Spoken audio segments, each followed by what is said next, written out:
예수님은 이제 갈릴리에서 데가볼리 지역으로 가셔서 거라사의 귀신 들린 사람을 고쳐주시고 요단 동편에서 예루살렘으로 가는 길을 잡으셨어요. 갈릴리에서의 이제 사역을 다 마감하시고 갈릴리에서 이제 데가볼리 지역, 그곳에 이제 거라사, 데가볼리라는 지역이 뭐냐면 이게 헬라어예요. 테카폴리스라는 건데, 데가는 10개를 뜻하고요. 볼리는 폴리스, 그래서 도시를 뜻합니다. 10개의 헬라 도시가 있는 지역에 거라사라는 곳이 있었어요. 그 거라사에 가서 그곳에 군대 귀신 들린 자를 고쳐주시고 이제 요단 동편으로 해서 예루살렘으로 가는 그 길을 잡으시게 됐어요. 요단 동편에서 예루살렘으로 가려면 반드시 여리고를 거쳐서 가야만 했습니다. 여리고는 교통의 요충지로서 많은 무역상들이 길을 가다가 그 여리고에서 쉬었다 가기도 하고 또 여리고에서 무역이 이루어지기도 하는 곳입니다. 그래서 이 팔레스타인 지역 중에서 아주 번성한, 상업적으로 번성한 도시가 바로 이 여리고였습니다. 구약에서는 여호수아 정복전쟁 때 무너지고 다시는 재건할 수 없는 저주받은 그런 성이었습니다. 그런데 신약시대에는 구약의 여리고 근처에 새롭게 형성된 도시로 이 종려나무 성읍이라고 불리며 여러 종류의 나무가 아주 많이 있는, 그래서 이스라엘에서 몇 안 되는 푸르고 아름다운 도시 중에 하나가 이 여리고였습니다. 성지순례 때 가보니까 막 광야와 사막으로 막 펼쳐져 있다가 여리고에 딱 가면, 여리고에 가면 대추얀잔 나무 열매다, 뭐 무화과, 그다음에 종려나무, 또 뭐 여러, 하여튼 올리브부터 시작해서 수많은 나무들이 있는 굉장히 갑자기 푸른 그런 도시가 형성이 되어 있습니다. 이곳이 여리고입니다. 굉장히 예쁘고 아름다운 그런 도시이기도 합니다. 이곳에는 로마의 상업적으로 번성했다 보니까 로마의 큰 세관이, 지금으로 치면 세무소가 자리를 잡고 있었고요. 그 세관의 세무장으로, 세리장으로 삭개오가 그곳에서 살고 있었고요. 또 오늘 본문에 등장하는 맹인 바디메오도 이 여리고에 살고 있었습니다. 이제 예수님께서 여리고에서 제자들과 허다한 무리들과 함께 다른 곳으로 이동하시게 되었습니다. 그러니까 예루살렘을 향해서 지금 예수님께서 가시는 길이었어요. 이제 당신의 모든 사역을 마무리하고 예루살렘의 십자가를 지기 위해서 이제 예루살렘으로 길을 잡으셨는데 여리고를 통과해서 예루살렘으로 막 올라가시려고 하실 때였습니다. 그러다 오늘 주인공인 맹인 거지 바디메오를 예수님께서 만나게 되었습니다. 자, 46절 말씀 보면 그들이 여리고에 이르렀더니 예수께서 제자들과 허다한 무리와 함께 여리고에서 나가실 때에 디메오의 아들인 맹인 거지 바디메오가 길가에 앉았다가, 성경은 오늘 본문에 등장하는 인물에 대해 지금 어떻게 설명하고 있습니까? 그의 이름이 바디메오라고 이렇게 말하고 있는데 사실 이거는 이름이 아니에요. 이 바디메오는 이 디메오의 아들이란 뜻입니다. 이게 바가 아들이란 뜻이에요. 그래서 바요나 그러면 요나의 아들, 그다음에 바디메오 그러면 디메오의 아들, 이런 뜻입니다. 즉 그러니까 이 맹인 바디메오는 변변한 자기 이름도 없는 사람입니다. 그냥 아무개의 아들, 저기 김씨의 아들, 저기 박씨의 아들, 뭐 이렇게 그냥 불리고 있는 그런 사람이었습니다. 다시 말하면은 이 사람에게 이름이 없다라는 것, 그냥 디메오의 아들이라고 불리고 있다라는 것은 가정에서조차 버림받은 사람일 수도 있다라는 것을 지금 설명하고 있는 것입니다. 태어나면서부터 아마 맹인이었던 것 같아요. 태어나면서부터 앞을 보지 못하는 상황이었던 것 같습니다. 그래서 집에서조차 버림을 받고 이 아이에게 이름조차 지어주지 않은 거예요. 태어나면서부터 장애를 가지고 태어났기 때문에. 이 당시에 이스라엘 사회에서는 장애에 대해서 굉장히 큰 편견을 가지고 있었습니다. 그래서 나면서부터 맹인된 사람을 또 다른 곳에서 보면 제자들이 예수님에게 저 사람 저렇게 된 것은 저 부모의 죄 때문입니까? 저 사람의 죄 때문입니까? 라고 예수님에게 물어볼 정도로 그 당시에 장애를 가지고 있으면은 죄와 관련돼 있다라고 생각을 했기 때문에 가족들에게 버림을 받기도 하고요. 주변 사람들에게 버림을 받기도 했는데 이 바디메오도 마찬가지였습니다. 가족들에게 버림을 받은 것 같았습니다. 게다가 그의 이름을 수식하는 말이 무엇입니까? 이 바디메오라는 말을, 그의 이름을 수식하는 말이 맹인 거지입니다. 그러니까 디메오의 아들인 맹인 거지 바디메오가라고 그렇게 오늘 본문은 설명하고 있습니다. 지금 그의 처지와 형편을 가장 잘 보여주는 단어가 바로 맹인 거지입니다. 그는 시각장애를 가진 데다가 거지입니다. 그는 지금 시각장애 하나만으로도 사실 감당하기 어려운데 거기다가 거지의 형편까지 더해지고 있는 것입니다. 장애가 있다라는 것 사실 되게 불편하고 되게 힘든 것입니다. 그저께 한 기사를 봤는데 어떤 기자가 장애인들의 그 장애를 체험하기 위해서 하루 종일 휠체어를 타고 한번 돌아다닌 적이 있었다고 그래요. 세상에 우리나라 길이 그렇게 불편하고 힘든 줄 몰랐다라고 그래요. 자기가 두 발로 걸어 다닐 땐 불편한 게 없었고 힘든 게 없었는데 이 휠체어를 타고 다니니까 얼마나 불편했는지 세상에 이렇게 힘들고 어려운 일이 없었다라고 말하고 있었습니다. 그러니 장애를 하나 가지고 있는 것도 사실 너무나도 힘들고 어려운 일인데 거기다가 거지의 형편까지 더해지고 있는 것입니다. 바디메오도 살기 위해서는 양식이 필요하고요. 옷도 필요했습니다. 하지만 그는 스스로 그것을 해결할 능력이 전혀 없었습니다. 가족도 그를 부담스러워했고 주변 사람들도 그를 부담스러워했습니다. 시각장애를 가진 그가 할 수 있는 일이 아무것도 없었습니다. 그래서 그가 시작한 일이 구걸하는 일이었습니다. 그래서 그를 맹인 거지라고 부르고 있는 것입니다. 오늘 우리의 삶의 문제들이 이러합니다. 한 가지 문제로만 어려움을 당하지 않습니다. 항상 희한하게 고난은 겹쳐서 온다라는 거예요. 고난은 또 다른 고난을 끌고 온다라는 것입니다. 한 가지 문제로만 우리가 어려움을 겪는 경우가 별로 없습니다. 또 다른 문제가 복합적으로 나를 괴롭히고 나의 가족들을 괴롭히고 내 주변 사람들을 힘들게 합니다. 고난이 겹칠 때가 참 많습니다.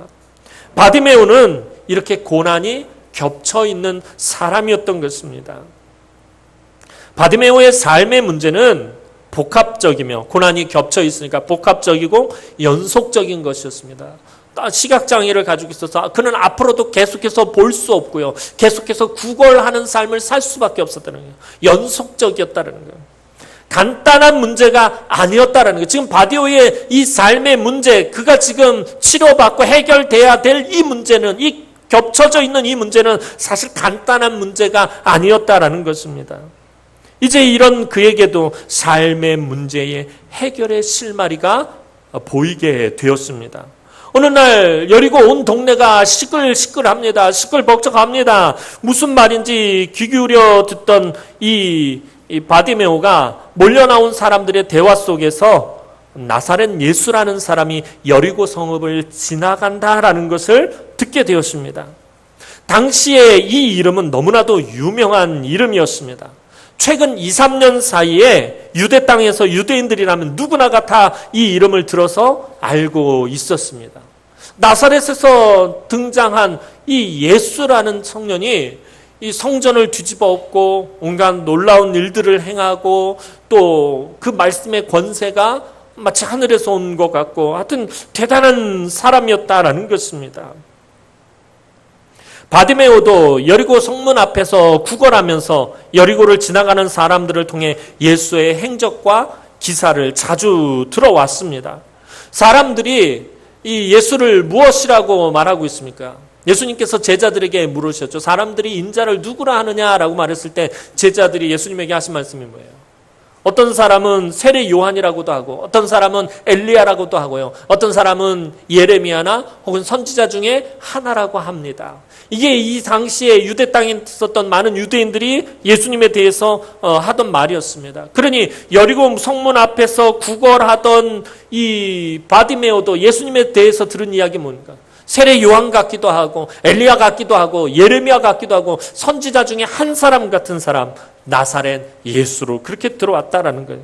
그 대단한 사람이 바로 자기가 구걸하고 있는 여리고 성문 앞을 지나간다라는 것이었습니다. 그런데 그 이름을 듣자마자 바디메오가 아주 적극적으로 반응하기 시작합니다.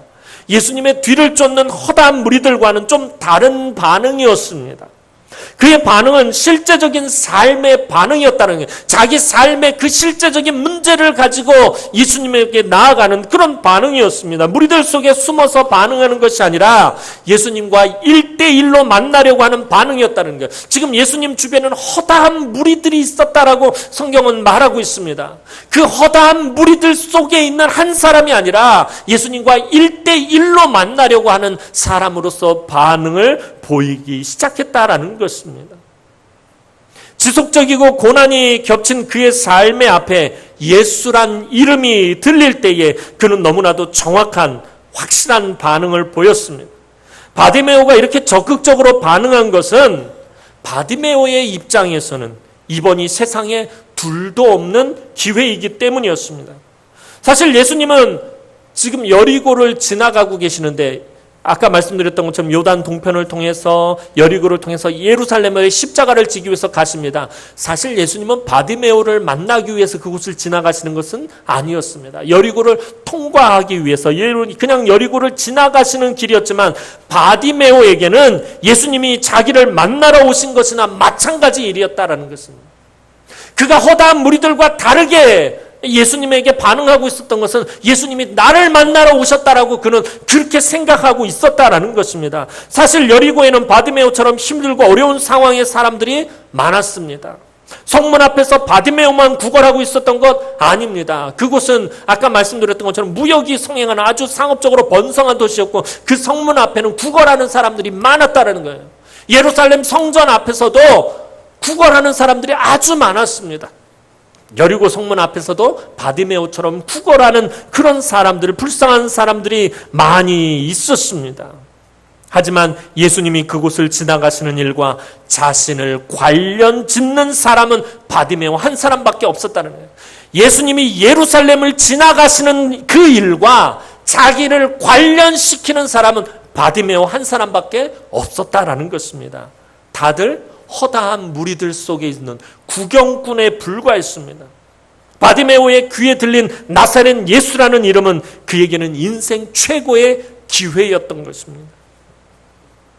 사실 오늘 본문에 나타나는 이 나사렛 예수라는 이름은 허다한 무리들이 예수님을 말할 때 쓰는 말이었습니다.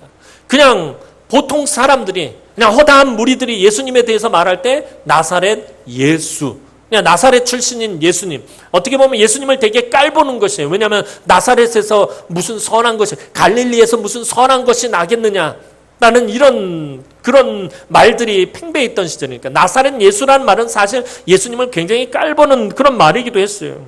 그런데 바디오는 허다한 무리들이 쓰는 나사렛 예수란 말을 쓰지 않았어요. 그가 늘 들었던 말은 뭐예요? 나사렛 예수라는 말을 들었어요. 그러면 오늘 사실 바디메오가 예수님을 부를 때 나사렛 예수여 나를 불쌍히 여기소서라고 말했어야 되는데 바디메오는 나사렛 예수라고 부르지 않고 뭐라고 부르고 있죠? 다윗의 자손 예수라는 말로 반응을 보이고 있다는 거예요. 허다한 무리들과는 아주 차별화된 그런 호칭을 지금 쓰고 있다는 거예요. 바디메오는 예수님과 자신을 관련 지으면서 분명 허다한 무리들과 자기 자신을 구분하고 있어요. 나는 저 허다한 무리들, 저들 속에 숨어있는 구경꾼의 한 사람으로서 나사렛 예수를 부르는 것이 아니라 나는 이 사람들과 다른, 나는 지나가는 예수님과 내 인생을 관련 짓기 위해서 나는 특별하게 그분을 부를 거야. 그것이 다윗의 자손 예수라는 거예요. 사람의 아들로 버림받고 시각장애로 무시당하고 상처받고 거지로 아무런 소망 없는 디메오의 아들로만 살아오던 그에게 다윗의 자손은 아주 간절한 소망의 대상이었습니다. 바디메오는 맹인이었기 때문에 성경에 대해 많은 지식을 가지고 있었던 것은 아닙니다. 그가 성경을 읽을 수 있었던 것 아니고 구약 성경을 읽을 수 있었던 것도 아니고 모세오경 율법을 읽을 수 있었던 것도 아니에요. 성경에 대한 많은 지식을 가지고 있었던 것 아닙니다. 그저 귀 동량으로 지나가는 사람들이 율법에 대해서 이야기하고 또 선지서에 대한 말씀들을 읽는 것들을 이 귀 동량으로 주워들은 것이 전부였습니다. 그가 들은 그 구약의 말씀들 중에서 가장 마음에 와닿았던 말씀이 무엇이었겠습니까? 다윗의 자손으로 오시는 이가 병든 자를 고치고 눈먼 자는 눈을 뜨게 하며 저는 자는 걷게 될 것이라는 이사야 35장의 예언의 말씀은 그 누구보다도 상처받고 버림받은 자들에게는 한 줄기 빛과 같은 소망의 말씀이었다라는 거예요. 다윗의 자손으로 오시는 이가 맹인의 눈을 뜨게 할 것이고 다리를 저는 자를 걷게 할 것이고 병든 자를 고치게 할 것이라는 그 이사야 35장의 말씀이 이 바디메오에게는 가장 소망의 말씀이었다는 거예요. 바디메오는 그 말씀 하나만 믿고 있었던 것이에요. 다윗의 자손으로 오시는 이가 오시면은 내 눈이 뜨게 되어질 것이다. 지금 바디메오의 삶의 가장 큰 문제가 무엇입니까? 그의 삶에 있어서 지금 그가 고난이 겹치게 된 이유가 무엇입니까? 그가 시각장애가 있다는 거예요. 그러니까 이 바디메오의 삶이 해결이 되어지려면 그의 가장 본질적이고 근본적인 문제가 해결되어져야 된다는 거예요. 그 본질적이고 근본적인 문제를 해결할 수 있는 이가 누구다? 다윗의 자손이다라는 거예요. 예수의 이름을 듣자마자 바디메오는 기회를 붙잡기 위해서 한치의 주저함도 없었어요. 나사렛 예수가 지나간다는 소리를 들었을 때 한치 주저함도 없었다라는 거예요. 바로 그 자리에서 반응을 한 것입니다. 어떻게 해요? 소리를 지르는 것이었어요. 왜 바디메오가 소리를 질렀을까요? 그것밖에 할 수 있는 것이 없었기 때문에. 시각장애를 가진 거지 바디메오가 지금 할 수 있는 일이 무엇이에요? 소리를 지르는 것밖에 할 수 없었다라는 거예요. 47절 말씀 보면요. 나사렛 예수시란 말을 듣고 소리질러 이르되 다윗의 자손 예수여 나를 불쌍히 여기소서 하거늘. 그의 소리의 핵심은 지금 즉각적으로 반응하면서 소리를 질렀어요. 다윗의 자손 예수여 나를 불쌍히 여기소서. 지금 바디메오가 지른 그 소리의 핵심이 무엇이에요? 자기를 불쌍히 여겨달라는 거예요. 나 좀 불쌍히 여겨주십시오. 고난이 겹쳐있는 나를 좀 불쌍히 여겨주십시오라는 것입니다. 바디메오는 가장 핵심을 찌르는 반응을 보이고 있습니다. 여기다라는 말, 나를 불쌍히 여겨주십시오 할 때 이 여기다라는 말의 의미가 무엇입니까? 이 여기다라는 말에 대해서는 제가 몇 번 아마 말씀을 드렸던 것 같아요. 이 여기다라는 말은 날 좀 불쌍히 여겨주세요 할 때 이 여기다라는 말은 그럴 가치는 없지만, 그럴 자격은 없지만 그러하다라고 인정한다라는 것입니다. 내가 하나님 앞에서 그럴 가치는 없지만 그러하다라고 인정을 받기만 하면 모든 문제가 해결될 것이라고 믿는다라는 것입니다. 나를 좀 불쌍히 여겨주십시오라는 말은 내가 죄인으로서 하나님 앞에서 불쌍히 여김 받을 만한 그런 자격도 없고 그럴 가치도 없지만 그러나 하나님께서 나를 한 번만 불쌍하다라고 인정해 주시면 그렇다라고 여겨주시기만 하면은 내 삶의 모든 문제가 해결되어진다라는 것입니다. 바디메오는 예수라는 이름 앞에 즉각적이고도 확실한 반응을 보였습니다. 그리고 미친 듯이 외쳤습니다. 예수를 만나야 하는데 지금 자기에게 둘도 없는 기회가 찾아왔어요. 그래서 이 문제를 해결받을 수 있는데 이 다윗의 자손 예수가 왔는데 그 예수를 만나야 하는데 도저히 지금 이 바디메오의 문제가 뭐예요? 볼 수가 없다라는 거예요. 기회가 찾아왔는데 그 기회를 볼 수가 없다라는 것입니다. 얼마나 답답했겠습니까? 사실 우리가 눈을 감고선 아마 여러분들이 지금 예배 끝나고 눈을 감고서는 교회 바깥으로 나가시라고 그러면 아마 막 이리 부딪히고 저리 부딪히고 막 답답해서 죽으려고 그럴 거예요. 보이지 않는다라는 것이 얼마나 답답한 것입니까? 눈에 보이지 않는 것만 답답한 것이 아니라 우리가 삶을 살아가면서 내 앞에 있는 삶의 문제들이 해결되지 도대체 어디로 가야 될지 그 길이 보이지 않을 때도 우리가 너무 답답한데 이 바디메오 지금 얼마나 답답했겠습니까? 다급하게 부르짖을 수밖에 없었다는 거예요. 다윗의 자손 예수여 나를 불쌍히 여기소서 이것을 계속해서 부르짖을 수밖에 없었다라는 것입니다. 이것은 주님을 향한 바디메오의 기도와 같은 것이었습니다. 우리의 기도가 이러합니다. 사실 오늘 바디메오의 이 부르짖는 소리가 이 기도가 오늘 저와 여러분들 그 같은 기도다라는 것입니다. 이 기도의 어려운 문제가 무엇입니까? 저와 여러분들이 기도할 때 부딪히는 문제가 뭐냐고요. 하나님 앞에 나와서 여러분들이 교회 앞에 나와서 이제 이번 주부터 금요철야가 우리 다시 시작되어지는데 금요철야 모여가지고 우리가 부르짖어 기도합니다. 그런데 그 기도할 때 가장 큰 어려운 문제가 무엇이에요? 볼 수 없는 하나님께, 보이지 않는 하나님께 간구하는 거예요. 지금 내 눈에 보이지 않는, 내가 볼 수 없는 하나님께 간구하는 것, 이게 참 어려운 일 중에 하나다라는 것입니다. 그리고 가장 큰 문제는 그 기도가 방해를 받는다라는 거예요. 보이지 않는 하나님, 볼 수 없는 하나님께 기도하는 것도 어려운데 그 기도마저도 방해를 받게 된다라는 것입니다. 바디메오가 지금 그러잖아요. 볼 수 없는 예수님 지금 지나가고 있는데 그 예수님 볼 수 없어요. 답답해요. 그래서 부르짖고 있는데, 보이지 않는 예수님을 향해서 부르짖는데 그 부르짖음이 방해를 받는다라는 것입니다. 48절 말씀 보면 많은 사람이 꾸짖어 잠잠하라 하되 그가 더욱 크게 소리질러 이르되 다윗의 자손이여 나를 불쌍히 여기소서 하는지라.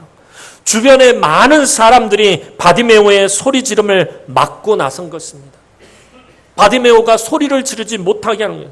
바디메오가 얼마나 크게 소리를 질렀는지 주변 사람들이 시끄럽다고 바디메오를 소리 지르지 못하게 하는 것입니다. 그를 꾸짖기까지 합니다. 가만히 있으라고 합니다. 우리가 주님 앞에 나아가려고 할 때 방해하는 세력이 참 많은 것을 보게 됩니다. 방해하는 영적인 세력이 많은 것을 보게 된다는 거예요. 주님 앞에 기도하러 나아갈 때, 주님 앞에 보이지 않는 하나님께, 볼 수 없는 하나님께 기도하려고 할 때 그것을 방해하는 세력들이 의외로 많다라는 거예요. 그래서 기도 자체가 사실은 굉장히 치열한 영적인 전쟁인 것이에요. 왜 우리가 기도하려고 할 때 볼 수 없는 하나님, 보이지 않는 하나님 앞에 매달려 기도할 때 그것을 왜 자꾸 방해하려고 하는 것입니까?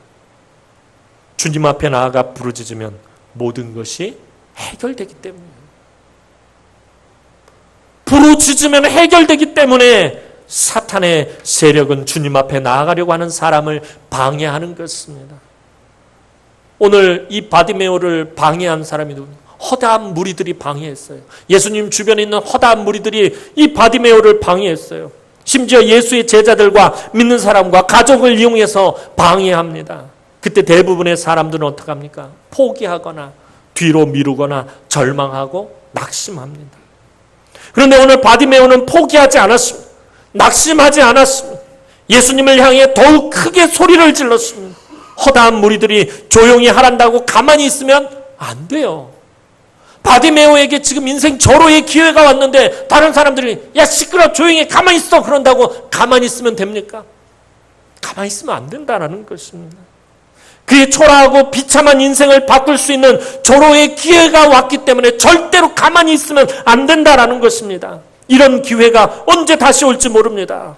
그가 더욱 소리를 질렀다라고 오늘 성경은 분명히 말하고 있어요. 더욱 소리를 질렀다라고 말하고 있다라는 것입니다. 지금까지 가장 간절했던 바디메오의 소리가 무엇이었습니까? 예수님을 만나기 전까지, 예수님이 지나가기 전까지 바디메오에게 있어서 가장 간절한 소리가 무엇이었겠습니까? 성경에 나와 있지 않지만 아마 그냥 말하자면 그것일 수 있겠죠. 한 푼 줍시오. 그렇죠?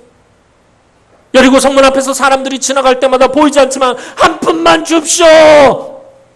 나도 좀 먹고 살게 한 푼만 줍시오. 아마 그게 바디메오의 인생에 있어서 가장 간절했던 소리였을 것입니다. 그런데 지금은 한 푼만 줍시오가 아니라 다윗의 자손 예수여 나를 불쌍히 여기소서, 이것이 지금 바디메오에게 가장 간절한 소리였다라는 것입니다. 그가 더욱 소리를 지른 이유가 무엇입니까? 주변 사람들이 방해하고 꾸짖고 야단치고 못하게 가로막았는데도 더욱 소리를 지른 이유가 무엇입니까? 왜 바디메오가 더 크게 소리를 지르고 있는 거죠? 예수님이 지나가신다라는 것은 아는데 도대체 어디 계신지 알 수가 없어요. 예수님이 지나가고 계세요. 그런데 어디 계신지 알 수가 없다라는 거예요. 자기를 예수님께 알릴 다른 방법이 없어요. 내가 여기 있다라는 것을 예수님에게 알릴 다른 방법이 없어요. 조금이라도 지체했다가는 예수님이 여리고를 떠나실 것입니다. 사실 오늘 이 본문 말씀이 얼마나 긴박하고 얼마나 지금 다급한 상황인지 모릅니다. 우리는 그냥 읽으면서 예수님 지나가고 바디메오가 외쳤구나 이렇게 생각할지 모르지만 바디메오의 입장에서 오늘 46절은요 아주 긴박한 상황이었다라는 것입니다. 46절에서 지금 가장 긴박함을 나타내는 말이 뭐예요? 여리고에서 나가실 때. 예수님께서 지금 어떤 거 하고 있는 거예요? 여리고에서 나가시고 계시는 거예요. 예수님이 나가시면 이제는 모든 게 끝나버리는 거예요. 바디메오에게 있어서는 지금 너무나도 긴박한 상황이었다는 거예요. 예수님이 나가고 계시는데 어디 계시는지 알 수가 없어요. 그래서 자기를 봐달라고 소리를 더욱 크게 질렀던 것입니다. 비록 나는 예수를 볼 수 없지만 그분은 나를 반드시 보시고 불러주실 것이라는 믿음을 가졌다라는 거예요. 예수님은 나를 만나러 오셨다는 믿음으로 부르짖었어요. 아까도 말씀드렸던 것처럼 하나님은 우리 눈에 보이잖아요. 볼 수 없어요. 그래서 그분께 기도하는 것이 참 힘들고 어려워요. 하지만 내가 볼 수 없다고 해서, 내 눈에 보이지 않는다고 해서 하나님이 나를 보지 않는 것은 아니에요. 하나님이 나를 볼 수 없는 것은 아니다라는 거예요. 바디메오가 예수를 볼 수 없다고 해서 예수가 바디메오를 볼 수 없는 것은 아니다라는 것입니다. 그래서 낙심하거나 실망해서는 안 된다는 거예요. 눈에 보이시지 않는 하나님, 볼 수 없는 하나님, 내가 볼 수 없다고 해서 낙심하거나 실망할 필요가 없다는 거예요. 하나님은 나를 분명히 보고 계시기 때문에, 하나님은 똑똑히 내 상황과 형편과 처지를 보고 계시기 때문에 이제 그의 부르짖음에 예수님이 반응합니다. 49절 말씀 보면요, 예수께서 머물러 서서 그를 부르라 하시니 그들이 그 맹인을 부르며 이르되 안심하고 일어나라, 그가 너를 부르신다 하며 가던 발걸음을 멈추고 바디메오를 예수님께서 부르셨어요. 예수님이 왜 가던 발걸음을 멈추신 것입니까? 그의 애통한 부르짖음을 들으셨기 때문에, 그의 간절한 부르짖음을 들으셨기 때문에 그의 그 애통하고 간절한 부르짖음이 가시던 예수님의 발걸음을 돌리게 하셨다는 거예요. 여리고성을 막 나가실 때에 바디메오의 그 간절하고 애통한 부르짖음을 예수님께서 들으시고 다시 발걸음을 돌리셨다는 것입니다.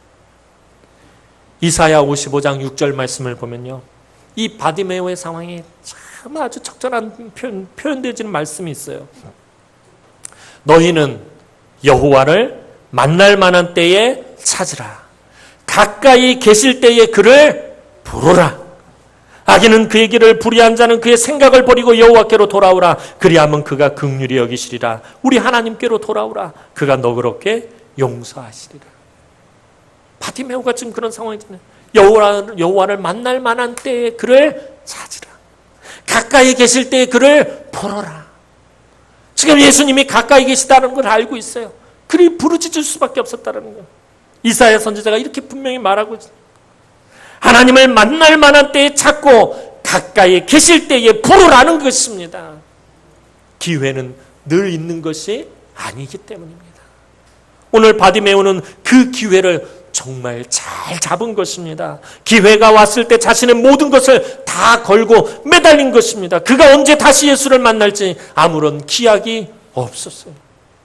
이제 주님 앞에 나온 바디메오에게 예수님은 물어보십니다. 51절 말씀 보면요, 예수께서 말씀하여 이르시되 내가 무엇을 하여 주기를 원하느냐?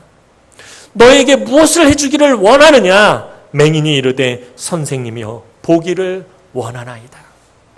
예수님이 바디메오에게 무엇이 필요한지 지금 몰라서 묻고 계십니까? 지금 앞을 못 보는 맹인 거지가 다윗의 자손 예수여 나를 불쌍히 여기서 계속해서 소리를 지르다 그걸 보셨어요. 이 사람이 지금 무엇이 필요한지 몰라서 예수님께서 묻고 계시는 것입니까? 아닙니다. 그가 그토록 애타게 부르짖는 것을 알면서 왜 물어보신 것입니까? 시각장애를 가진 그가 지금 원하는 것이 무엇이었겠습니까? 당연히 눈을 뜨는 것입니다.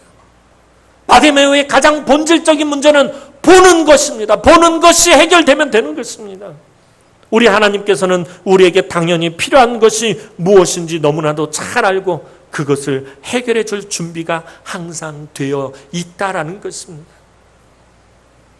바디메오는요, 예수님께서 내가 너에게 무엇을 해주기를 원하느냐라고 물으셨을 때 바디메오는 예수님께 돈을 요구하지도 않았고요, 권세와 명예를 구하지도 않았어요.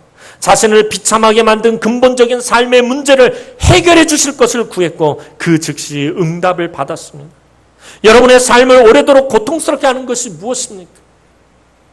오늘 바디메오처럼 고난이 겹치고 지속적이고 연속적이고 여러분들을 계속해서 힘들게 하는 문제가 무엇입니까? 그 문제에 대해서 여러분들 주님에게 요청해야 합니다. 다른 사람들이 뭐라고 하든지 신경 쓰지 마시기 바랍니다. 다른 사람 눈치 보지 마세요. 부르짖을 때는 부르짖어야 합니다. 금요철학 때 나와서 부르짖을 때 부르짖어야 돼요. 하나님을 찾을 때 찾아야 되고 가까이 계실 때 만나야 되고 그를 부르짖어야 된다는 거예요. 다른 사람 눈치 볼 필요가 없다라는 거지. 다른 사람이 내 문제를 해결해 줄 수 없기 때문이에요. 은혜 받아야 할 때 은혜 받아야 합니다. 기회가 왔을 때 기회를 잡아야 합니다. 사랑하는 성도 여러분, 오늘 이 시간에 예수님께서 여러분에게 무엇을 해주기를 원하느냐고 물으실 때 여러분들 답이 준비되어 있어야 돼요. 오늘 이 예배 가운데 주님께서 여러분들에게 내가 너에게 무엇 해주기를 원하느냐라고 물으실 때 여러분들은 그 물음에 대한 답이 준비되어 있어야 한다는 거예요. 그냥 우물쭈물 하다가는 예수님은 그냥 지나가 버리실 것입니다. 오늘 그냥 여러분들 예배 들고 왔다 그냥 가버리고 끝난다라는 것입니다. 오늘 바디메오가 예수님께서 불러와가지고 내가 너에게 무엇 해주기를 원하느냐고 물었을 때 그가 우물쭈물 했다면 아무것도 얻지 못했을 거예요. 바디메오야, 내가 너에게 무엇 해주기를 원하느냐 그럴 때 바디메오가 서가지고 우물쭈물해서 내가 그동안 거지로 살았으니까 돈도 많았으면 좋겠고 좋은 집도 있었으면 좋겠고 좋은 옷도 있었으면 좋겠고 그리고 내가 눈이 보이지가 않으니까 나를 잘 이끌고 다닐 하인도 있었으면 좋겠고 그러면서 우물쭈물하면서 그가 본질적인 것을 놓치고 있었다라면 아무것도 얻지 못했을 것입니다. 내가 너에게 무엇 해주기를 원하느냐라고 물었을 때 저와 여러분들이 우물쭈물 해가지고선 나 로또 복권이 당첨됐으면 좋겠고 우리 애가 대학에 갔으면 좋겠고 지금 전세값이 안 올라갔으면 좋겠고 이러면서 계속해서 여러분들이 그냥 우물쭈물하고 있다면 예수님 그냥 지나가실 것이라는 거예요. 그래서 기도할 때마다 내가 이번에 반드시 응답받아야 할 것이 무엇인지 준비하고 기도해야 한다는 거예요. 확실한 기도의 제목을 들고 하나님 앞에 매달려 기도해야 된다는 거예요. 부르짖어 기도할 때에 하나님께서 내가 너에게 무엇 해주기를 원하느냐라고 물으실 때에 그것에 대해서 여러분들이 분명히 말할 것이 있어야 된다는 거예요. 오늘 바디메오처럼 보기를 원합니다. 돈이 필요하고 그에게 또 집이 필요하고 옷이 필요한 것이 아니라 가장 본질적인 문제, 가장 궁극적인 문제, 가장 근본적인 문제를 보기를 원합니다라고 대답했듯이 그렇게 할 수 있어야 된다는 거예요. 내게 무엇 해주기를 원하느냐고 물으실 때 여러분들 허접한 것을 요청하지 마시고 여러분의 삶에 근본적으로 꼭 치료되어져야 할 것, 꼭 해결받아야 할 것을 쏟아놓고 응답받아야 합니다. 무슨 말이냐 하면 정확히 내가 필요한 것이 무엇인지 알아야 한다라는 거예요. 오늘 우리가 살아가면서 내가 고난 가운데 있고 고난이 겹치고 여러 가지 문제가 있는데 내가 정말 필요한 것이 무엇인지 모르고 어리석게 살아갈 때가 많다라는 거예요. 지금 당장 여러분에게 필요한 것이 무엇이냐라는 거예요. 그냥 세상에 썩어지고 없어질 허접한 것들 말고 내 삶에 지금 가장 본질적으로 필요한 것이 무엇인지 알아야 한다라는 것입니다.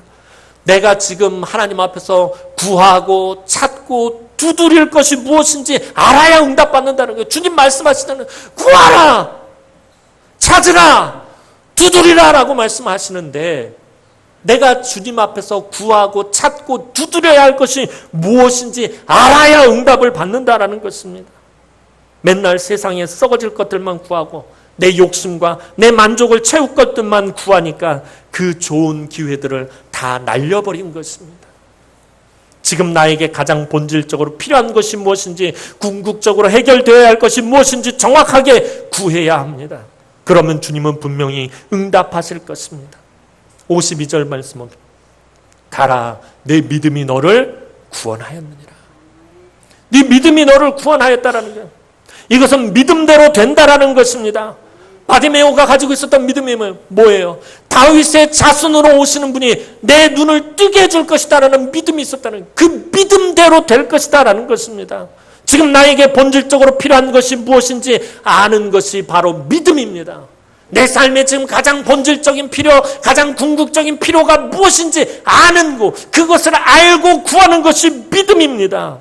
하나님의 은혜와 복은 믿음의 분량만큼 가지는 것이에요. 내 삶에 가장 필요한 본질적인 것이 무엇인지 아는 만큼 가지게 되어 있다는 것입니다. 내 믿음의 그릇만큼 퍼가는 것이에요. 하나님의 은혜의 샘물 앞에 와서 내 그 믿음의 그릇 크기만큼 퍼갈 수 있다는 것입니다. 이 세상은 자기가 가지고 있는 지식이나 힘이나 능력만큼 많은 것을 가지게 돼요. 이 세상은 그래요. 내가 지식을 가지고 있는 만큼, 내가 힘을 가지고 있는 만큼, 내가 능력을 가지고 있는 만큼 이 세상의 것은 가져갈 수 있어요. 그러나 하나님 나라는 자기가 가지고 있는 믿음만큼 하나님의 것을 소유하게 되는 줄로 믿으시기 바랍니다. 사랑하는 성도 여러분, 여러분이 우리 주님을 그저 우리의 작은 필요를, 우리의 그저 작은 욕심을 채워주시는 분으로만 안다면 여러분은 그 정도의 능력만 체험하면서 살게 될 것이에요. 그저 부스러기만 얻어먹으면서 살게 될 것입니다. 예수님은 우리에게 당신의 모든 것을 아낌없이 주시는 분이십니다. 그러나 우리가 누릴 수 있는 것은 우리의 믿음의 분량만큼입니다. 조금 믿고 맡기는 사람은 조금 하나님을 알게 될 것이고요. 모든 것을 믿고 맡기는 사람은 온전하신 하나님을 알게 될 것입니다. 오늘 예수님으로부터 많은 것을 치료받고 해결받기 원하는 사람은 예수님이 내 인생의 모든 문제를 해결하기 위해 하나님으로부터 보내심을 받은 다윗의 자손으로 나에게 오셨다라는 것을 인정해야 합니다. 예배를 통해서 나와 다윗의 그 자손 예수를 관련 지어야 합니다. 그냥 여러분들 예배의 구경꾼으로 오셔서는 안 된다는 거예요. 허다한 무리들 속에 들어가 있어서는 안 된다는 거예요. 오늘 뭐하러 예배 드리러 온 거예요? 그냥 주일이니까 그냥 예배 드리러 온 것입니까? 이 예배를 통해서 다윗의 자손 예수와 여러분들이 관련 지어져야 한다는 것입니다. 그렇지 않으면 여러분은 예배의 허다한 구경꾼에 불과한 것이에요. 그저 다른 사람 예배 드리고 다른 사람이 예수 만나고 돌아가는 것 구경하고 돌아가는 것밖에 되지 않는다라는 것입니다. 오늘 다른 누구도 아닌 이 예배를 통해 나를 만나러 오신 다윗의 자손 예수에게 우리가 할 수 있는 말은 오직 하나입니다. 바디메오와 똑같은 말입니다. 주님, 나를 불쌍히 여겨주십시오. 오늘 하나님 앞에 예배하러 온 나를 불쌍히 여겨주시고 내 삶을 만져주십시오.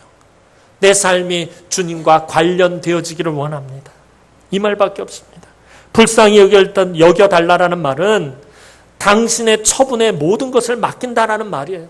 내 인생의 처분을 당신께 맡깁니다. 내 모든 문제의 처분을 당신께 맡깁니다. 사람이 불쌍하게 여기는 것은 잠깐이에요. 사람의 위로와 사람의 관심에는 한계가 있어요. 나를 불쌍히 여겼던 사람이 나를 버릴 수 있어요. 사람에게 불쌍히 여김 받으려고 하지 마세요. 사람들에게 관심 받으려고 하지 말아요. 사람들에게 위로받으려고 하지 마시라는 거예요. 나를 위로했던 그 사람이, 나를 불쌍히 여겼던 그 사람이 나를 버릴 수 있어요. 그러나 나를 불쌍히 여기신 주님, 나를 위로하셨던 주님은 절대로 버리지 않는다는 거예요. 우리 주님께서 불쌍히 여기시면 모든 것이 해결되어집니다. 하나님만이 진정으로 나를 불쌍히 여겨주실 수 있어요. 그때만이 다윗의 자손 예수께서 나의 아픔과 상처와 고통과 괴로움과 문제를 치료하실 것입니다. 2000년 전에 바디메오를 불쌍히 여기시고 고쳐주셨던 것처럼 오늘 여러분이 믿음으로 예배하고 부르짖으며 주님 앞으로 나아갈 때 우리 예수님의 어루만지심과 불쌍히 여기심과 응답하심이 사랑하는 주의 귀한 우리 남흥의 모든 성도들에게 가득 차고 넘치기를 주님의 이름으로 축원합니다. 기도드리겠습니다. 사랑과 은혜가 많으신 아버지 하나님, 은혜와 사랑을 진심으로 감사를 드립니다. 오늘도 우리 하나님만 바라며 우리 하나님만 의지하며 아버지 앞에 나와 예배하는 우리 성도들을 하나님 이 시간에 불쌍히 여겨 주옵소서. 내가 너에게 무엇 해주기를 원하느냐 물으셨을 때 하나님 우리가 더 본질적인 것, 더 궁극적인 것을 오늘 바디메오처럼 믿음으로 하나님 구하게 하시고 그 믿음대로 응답받게 하여 주옵소서. 감사를 드렸고 예수님의 이름으로 기도하옵나이다. 아멘.